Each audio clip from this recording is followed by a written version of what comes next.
तुम्ही बोलू शकता का बा आपल्या स्वार्थामध्ये काय अडथळे येतात, कसे लोक प्रश्न करतात आणि तुम्हाला काय समस्या आहे याच्याविषयी जर का कोणाला विचारायचं असेल तर तुम्ही विचारू शकता.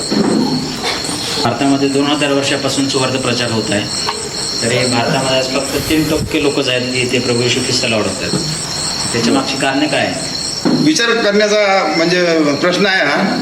आणि मी नेहमी जो प्रश्न विचार करतो की संत थोमा आल्या तेव्हापासून AD 52 पासून स्वार्थ सुरू आहे आणि तेव्हापासून स्वार्थेमध्ये आमची वाढ का नाही, बरेच प्रश्न आहेत त्याच्यात. पण मुख्य मी सांगणार आहे याच्यात की जे आम्ही स्वार्थ सांगत आहे, माझा उद्देशच तो आहे की आमच्याकडे बायबल आहे आणि बायबलमध्ये 2 प्रकारे उद्धार केला देवाने. कोणता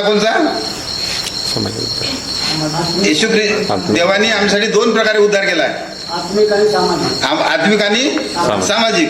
तर आम्ही ज्यावेळेस लीडर लोक आम्ही बाहेर जातो आणि प्रचार करतो त्यावेळेस फक्त एकच उद्धार सांगतो आम्ही. कोणता? आत्मिक उद्धार. सामाजिक उद्धाराला हातच लावत नाही. आणि त्यामुळं काय होतं की जो सामाजिक उद्धार आहे तो घेतला या पुढाऱ्यांनी. बरोबर, येशू ख्रिस्ताने केलेल्या उद्धाराचा, सामाजिक उद्धाराचा फायदा या पुढाऱ्यांनी घेतला. आणि त्यामुळे लोक फक्त आपण त्यांना आध्यात्मिक गोष्ट सांगून ते त्यांना समजत नाही. जसं पापाविषयी सांगतो आपण, क्षमाविषयी सांगतो आणि उद्धाराविषयी सांगतो. येशू ख्रिस्त आपल्यासाठी जीव दिला किंवा मरण पावला, पुन्हा उठला.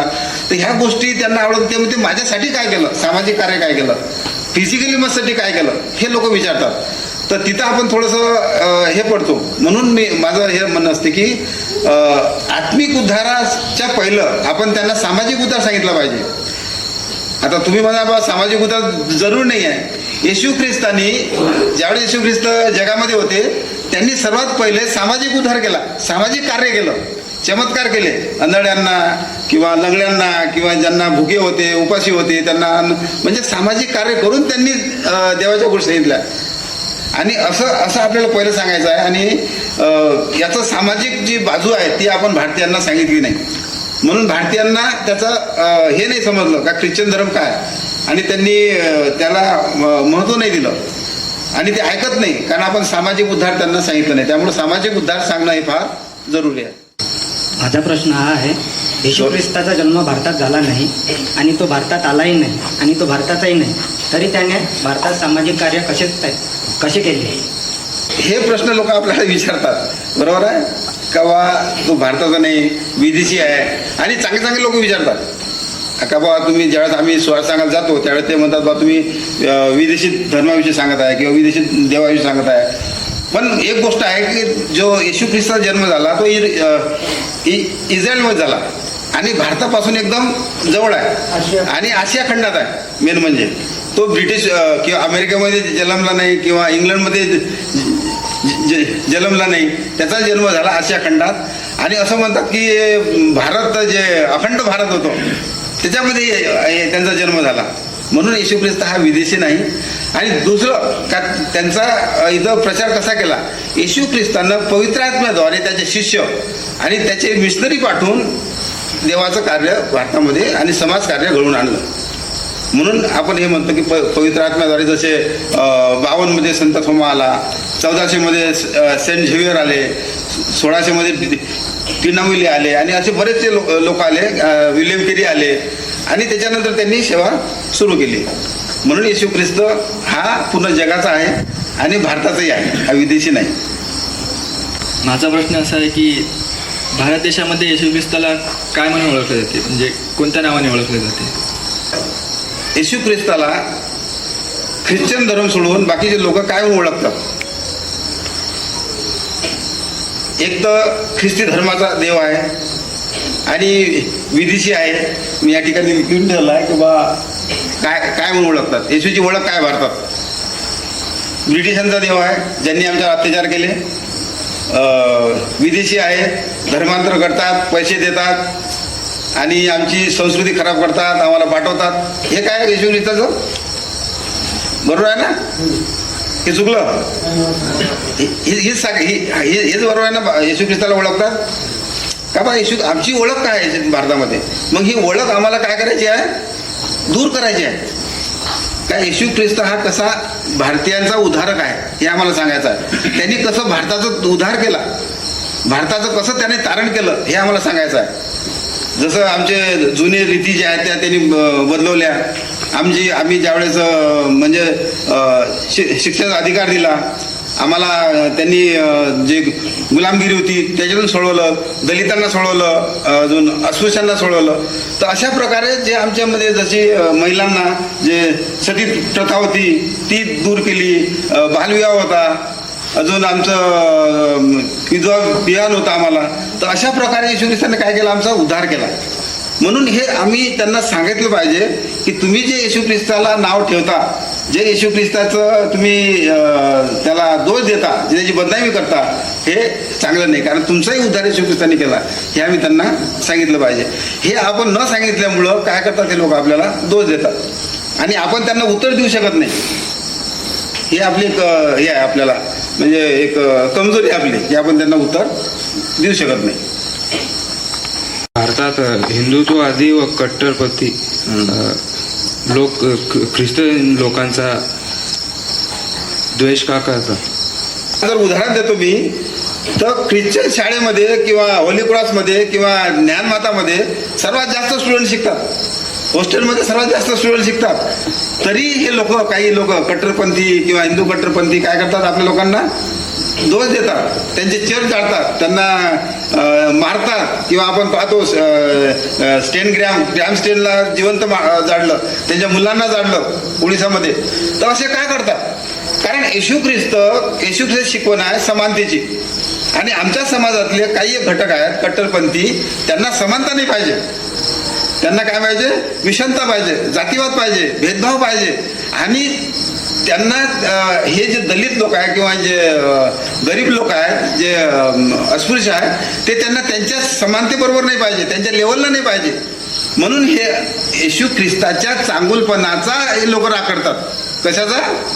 चांगुलपणाचा. येशू ख्रिस्ताच्या खराबीचा. येशू ख्रिस्ता खराबीच नाही आहे, पण त्याच्या चांगुलपणा. ही चांगुलपणा काय आहे? समानता. त्याची चांगुलपणा काय आहे? का लोकांना शिक्षण देणं. त्याची चांगुलपणा आहे काय? का लोकांना जागृत करणं, त्यांना समानता आणणं, त्यांना एक लेवलनं आणलं, त्यांना शिक्षण देणं. ही येशू ख्रिस्ताची समानता त्यांना नाही पाहिजे. त्यांना जातीवाद पाहिजे, त्यांना त्यांचं अभिमान, त्यांचं मान मर्यादा पाहिजे, आणि त्यांना त्यांची आपलं हे पाहिजे, मान पाहिजे, आणि त्यांची प्रेस्टीज पाहिजे. त्यासाठी हे लोक येशू ख्रिस्ताला काय करतात? राग करतात. दुसरी गोष्ट की आम्ही त्यांना, मी पहिले सांगितलं की एक दुसरी बाजू आहे की त्यांचा उद्धार येशूने केला, हे आम्ही त्यांना सांगितलं नाही. सामाजिक उद्धार. त्यांना असं वाटते की हे आध्यात्मिक उद्धार सांगतात, हे धर्माचं शिक्षण देतात. त्यांना सामाजिक उद्धार त्यांना समजला नाही.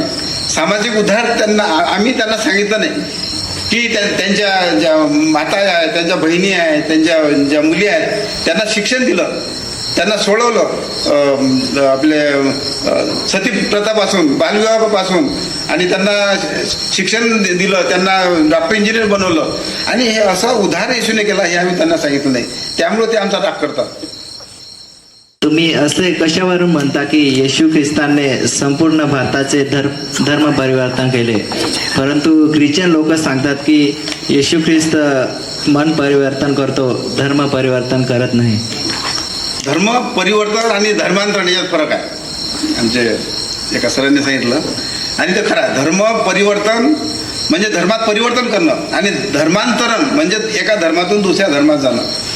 ख्रिस्तानं धर्म परिवर्तन केलं भारताचं. मानता का तुम्ही सर्वजण? ख्रिस्तानं पूर्ण भारताचं धर्म परिवर्तन केलं. आता धर्म परिवर्तन कसं? उदाहरण देतो मी. आता धर्म आमचा धर्म जो होता तो धर्म असा होता की आमच्या याच्यात जातीवाद होता, विषमता होती, शिक्षण नव्हतं, अजून अस्पृश्यता होती. आमचे ज्या कामं होते, जसं आम्ही एखादा माळी आहे तो माळ्याचंच काम करत होता, एखादा नाही आहे तो नाव्याचंच काम करत होता, एखादा सुतार आहे किंवा मटका बनवणार आहे तो तेच काम करत होता, चमार आहे तेच काम करत होता. हे आमच्या समाजात, आमच्या धर्मात होतं. बरोबर आहे? हे हा धर्म होता ना आमचा. याच्यातून सुटका होती काय? याच्यातून सुटका होती काय? मरेपर्यंत आम्हाला त्याच्यातच राहायला लागत होतं. आम्हाला शिक्षण नव्हतं, होतं काय? शिक्षणाचा अधिकार नव्हता. आम्हाला शिक्षण घेण्याचा अधिकार नव्हता, आम्हाला आमच्या धर्माप्रमाणे त्याच्यात राहण्याचाच आम्हाला अधिकार होता. तर येशू ख्रिस्ताने ज्यावेळेस आलं त्यावेळी त्यांनी काय केलं की स्त्रियांना शिक्षण दिलं. स्त्रियांना शिक्षण नव्हतं आणि हे धर्मामध्ये होतं आमच्या. जसं आता आम्ही दलित आहोत, SC आहे, त्यांचा धर्म काय होता की बा चारही वर्णाचा काय करणं, सेवा करणं. बरोबर आहे, हा आमचा धर्म होता की नाही. चारही वर्णाची सेवा करणं, त्यांची चाकरी करणं, त्यांची सेवा करणं आणि चारही वर्णाला मोठं मानणं हा आमचा धर्म होता. बरोबर आहे. आमच्या धर्मातून आमची सुटका केली म्हणजे धर्म परिवर्तन केलं आमचं येशू ख्रिस्ताने.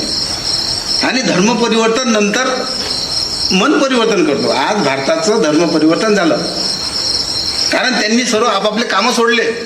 बरोबर आहे, कामं सोडले की नाही. आता मी माझं काम होतं, आमचं जे काम होतं काय होतं, गावाची सेवा करणं, गावाची साफसफाई करणं, गावात मेलेले ढोर वळवून घेऊन जाणं होतं की नाही. आज आहे काय, आज करतो काय आपण.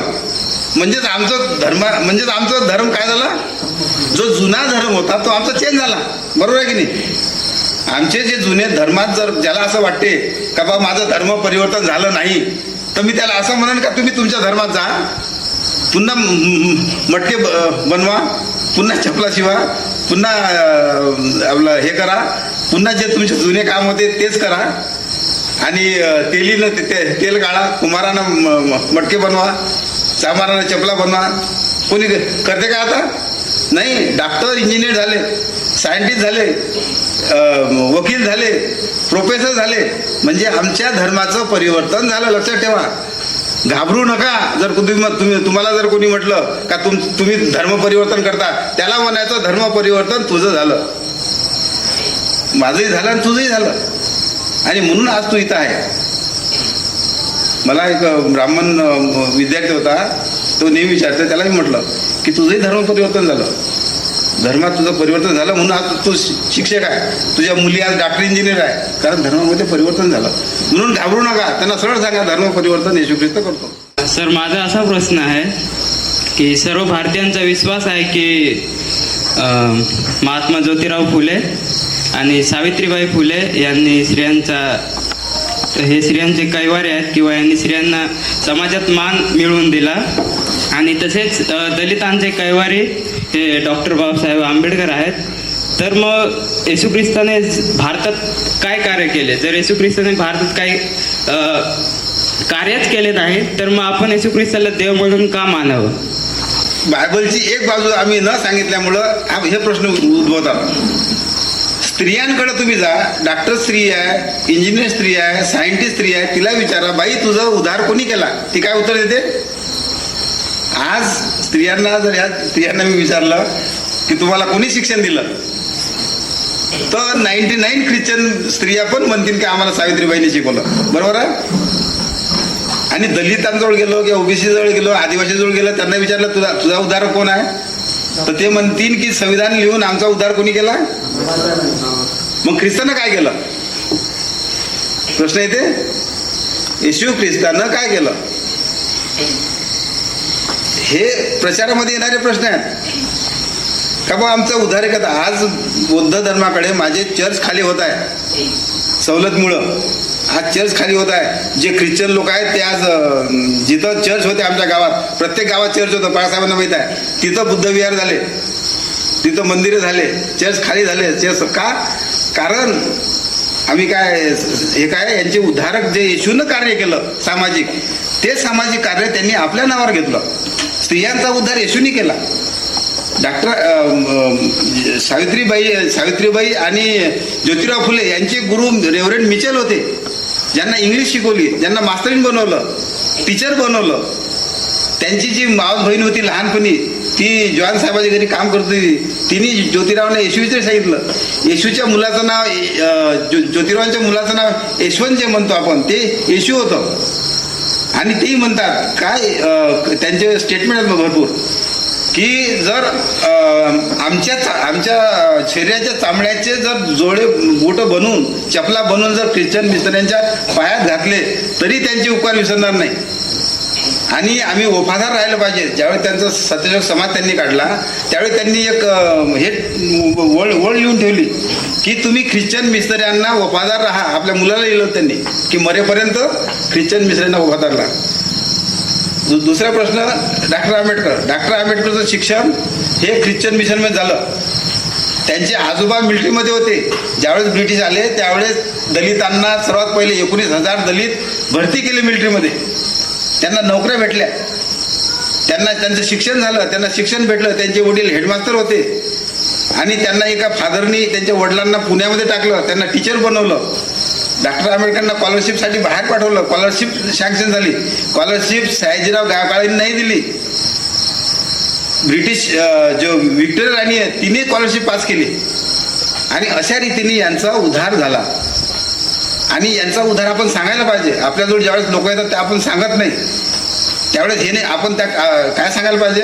सर्वात पहिले प्रश्न विचारायला पाहिजे, बा तुम्ही ज्यांना उद्धारक मानतात ते पहिले कसे होते, त्यांची स्थिती काय होती, त्यांना काय अधिकार होते, त्यांना शिक्षणाचा अधिकार होता, त्यांना पशुपेक्षाही खराब होते, त्यांच्या तोंडात गरम तेल टाकत होते, कानात हे टाकत होते, त्यांच्या तोंडाला मटकं होतं आणि पाठीला फळा होता कमरेला.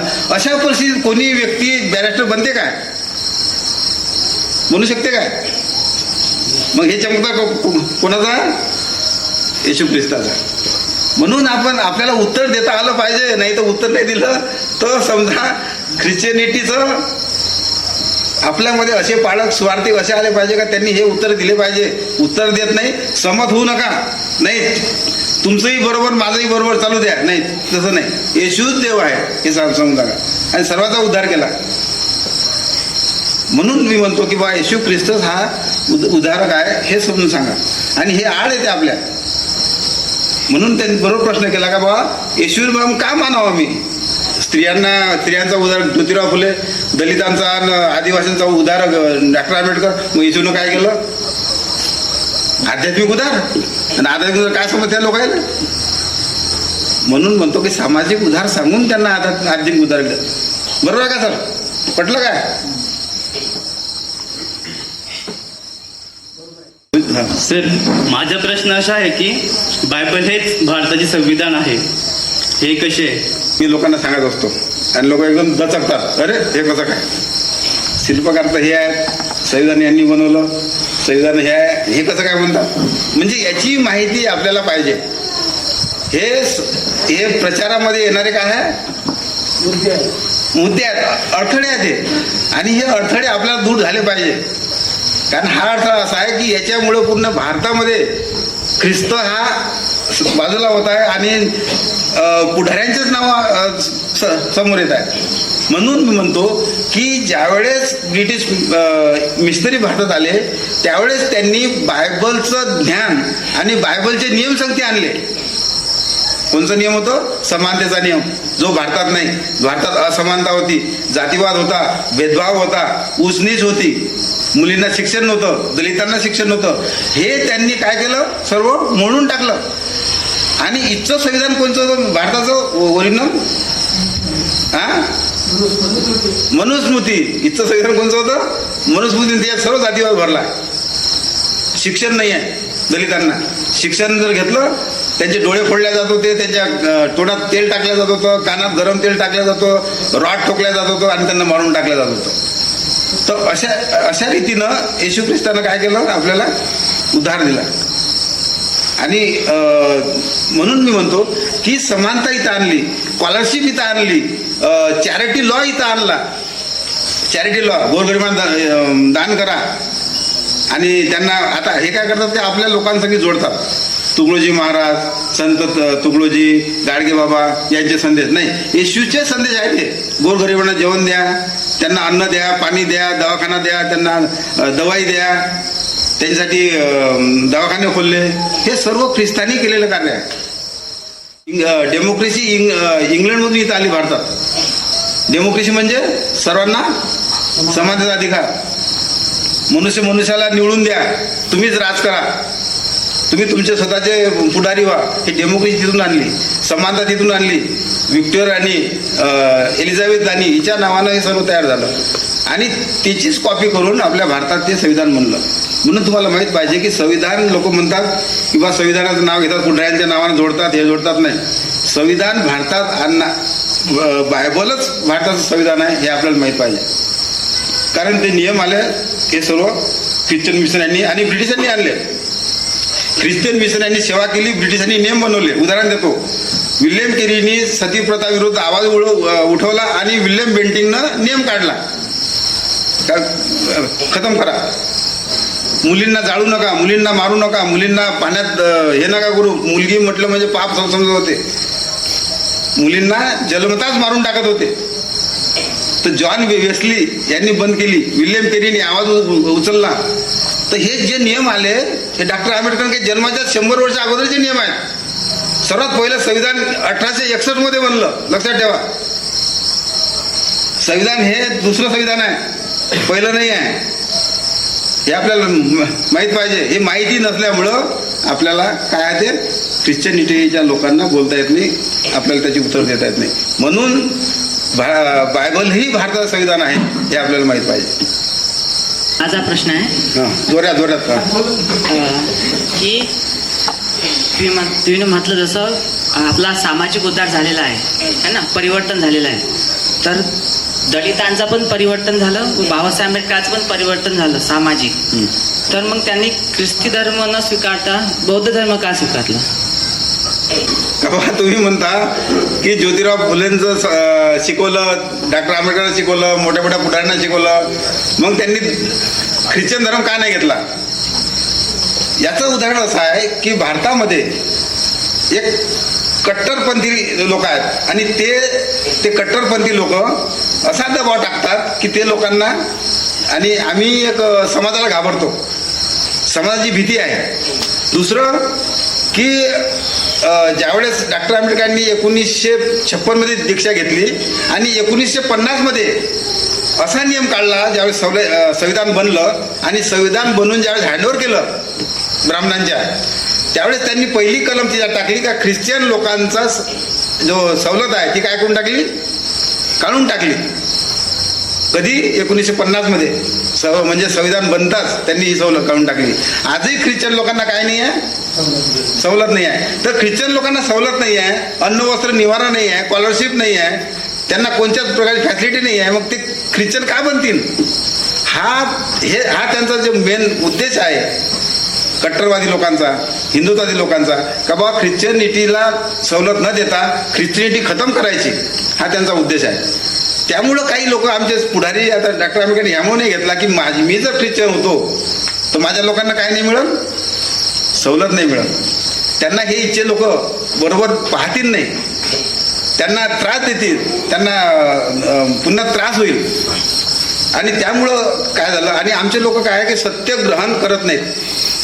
स्वतः डॉक्टर आंबेडकरांनी म्हटलं की त्यांचे स्टेटमेंट आहेत काही की मी जर ख्रिश्चन झालो तर ब्रिटिशांचं राज्य पक्क होईल, वाढेल, आणि मी ख्रिश्चन झालो तर मी या देशाचा नागरिक राहणार नाही किंवा मी देशाचा म्हणजे देश विरोधी होईल, असं त्याचं स्टेटमेंट आहे ख्रिश्चन जर झालो तर. पण एक साईड जर पाहिली आम्ही तर ख्रिस्ती मिशनऱ्यांनी किंवा येशू ख्रिस्तांनीच त्यांचा उद्धार केलेला आहे. म्हणून हे सत्य जे हे करायचं त्यासाठी काय पाहिजे, फार मोठं एक धैर्य पाहिजे, सत्य ग्रहण करायला हिंमत पाहिजे, मोठा काय पाहिजे, कलेजा पाहिजे. बरोबर आहे की नाही? सत्य ग्रहण करणं सर्वांच्या बच्चं गोष्ट नाही. म्हणून हे बरेच अडचणी येतात. आता उदाहरण देतो मी, पुण्याला मोठे मोठे लोक भंडारकर, आगरकर, सावरकर, न्यायमूर्ती रानडे आणि गोपाळ किशन गोखले हे ज्यावेळेस एका पास्टरच्या घरी चहा प्यायला गेले, फक्त काय प्यायला गेले, चहा प्यायला, त्यावेळेस ब्राह्मणांनी त्यांच्यावर हे केलं, बहिष्कार केला की ह्या लोकांना काय करा, जातीतून काढून टाका. तर न्यायमूर्ती रानडे एक न्यायमूर्ती असून, एक जज असून त्यांनी काय केली, ब्राह्मणासमोर माफी मागितली. म्हणजे लक्षात ठेवा की आमच्या समाजाचं जे कट्टरवाद जे आहे हे किती आहे. कधी कधी आम्हाला प्रश्न होते, मी जर ख्रिश्चन झालो तर माझ्या मुलीचं लग्न होईल काय, बरोबर आहे की नाही, मला नोकरी भेटेल काय, माझं शिक्षण नाही होईल, मला नोकरी नाही भेटत, मला समाजात लोक काय म्हणतील, मला समाजातून काढून देतील, माझे नातलग हे होतील. तर अशा भीतीमुळे आम्ही काय करतो, ख्रिश्चनिटीला एक्सेप्ट नाही करत. ख्रिश्चनिटी घेणं म्हणजे फार मोठं एक चॅलेंज आहे भारतामध्ये. सर, माझा एक प्रश्न आहे. जेव्हा आपण ख्रिस्ती धर्म स्वीकार करतो तेव्हा आपल्याला लोक चिडवतात आणि ते म्हणतात की तू धर्मांतरण केलं आहे, आणि आपण ते म्हणतात की तू त्या धर्माला विकला गेला आहे. तर याचं मागचं कारण काय? बरोबर आहे. बरेच लोक असे म्हणतात की ज्यावेळेस तुम्हाला आला का असा अनुभव आला की तुझा धर्म विकला, तू स्वतः विकला, तू हे झाला. तर असं जे म्हणतात, कारण एक आहे की आम्ही धर्म घेतला, आम्हाला अनुभव आला म्हणून आम्ही काय केलं, ख्रिश्चन धर्म घेतला. त्या व्यक्तीला त्याचा अनुभव नाही आला आणि त्या व्यक्तीला त्याचं धर्म परिवर्तन झालं हे त्याला समजलं नाही. म्हणून आम्हाला त्याला सांगायचं आहे की जसं मी ख्रिश्चन झालो, मला सामाजिक उद्धार केला, तसा तुलाही येशूने सामाजिक उद्धार केला. ते आपण त्याला सांगत नाही. आपण त्याला काय करतो की फक्त मी ख्रिश्चन झालो हे सांगतो, पण तुला सुद्धा सामाजिक उद्धार केला. माझा सामाजिक उद्धार झाला, आत्मिक उद्धार झाला आणि तुझा सामाजिक उद्धार झाला. हा सामाजिक उद्धार आपण न सांगितल्यामुळं तो काय करतो, ते आपल्याला क्रिटिसाइज करतात. पण ॲक्च्युली त्याचाही सामाजिक उद्धार येशू ख्रिस्ताने केला असतो हे आपण त्याला सांगायला पाहिजे.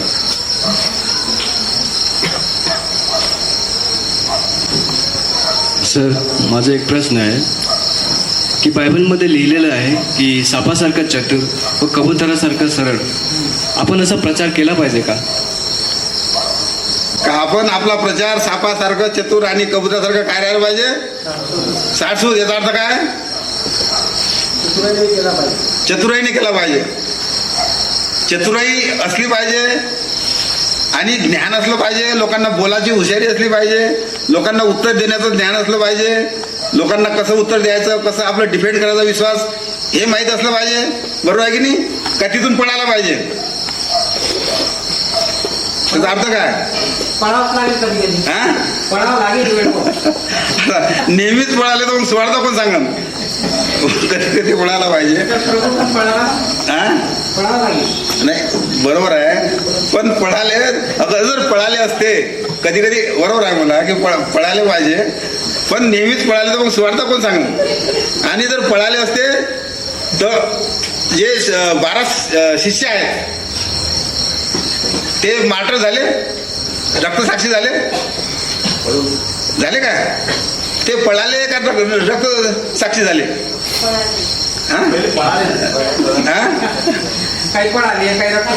नाही, किती 12 शिष्यापैकी किती रक्तसाक्षी झाले? 11 रक्तसाक्षी झाले. बरोबर. फक्त एक जॉन होता, जॉन फक्त शेवटपर्यंत राहिला, बाकी रक्तसाक्षी झाले. मिस्त्री रक्तसाक्षी झाले. बरोबर आहे. पाऊल रक्तसाक्षी झाला. पेत्राला उलटत टाकलं. अजून एक अच्छा, हे बायबलचं वचन आपण नेहमी सांगतो. मलाही लोक सांगतात की असं आपण पाहिजे. दादा, तुम्ही ही साक्षी अशी प्रचार करू नका, असा प्रचार घातक आहे, सरकार BJPचं आहे, RSSचं आहे, तुम्ही सांगू नका. हे वचन मला सांगतात. पण एक वचन अजून आहे बायबलमध्ये. कोणतं वचन आहे? गव्हाचा दाणा जोपर्यंत जमिनीत पडत नाही तोपर्यंत फळ येत नाही, त्याला हजारो लाखो बी लागत नाही. हे वचन काय म्हणते? ह्या वचनाविषयी तुमचा काय विचार आहे?